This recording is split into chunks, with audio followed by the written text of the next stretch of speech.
heart complaints. Now firstly, this is a heart diagram which I drew it, and then you have base of the heart and apex of the heart. So this is important to remember. The base lies little bit higher, the apex is towards fifth intercostal space. So I think you know the markings of heart, but now I'm going to discuss the materia medica with respect to heart, not the actual markings of heart. Now let's go with the base first.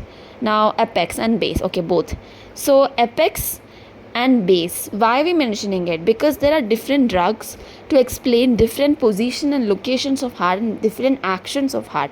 So firstly, there is base pain at the part of the base, which is the superior part of the heart, that is lobelia. And then coming to apex pain, which is towards the fifth intercostal space, in mid clavicular line and mid axillary line, and there's a junction there, apex beat is there, and there you have pain, that is lilium tic.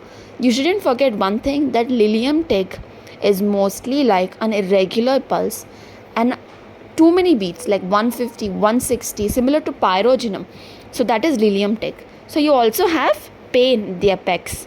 And then again, one important thing, a very important thing for MCQs, that is pain goes, or there is a transfer from apex to base, base to apex.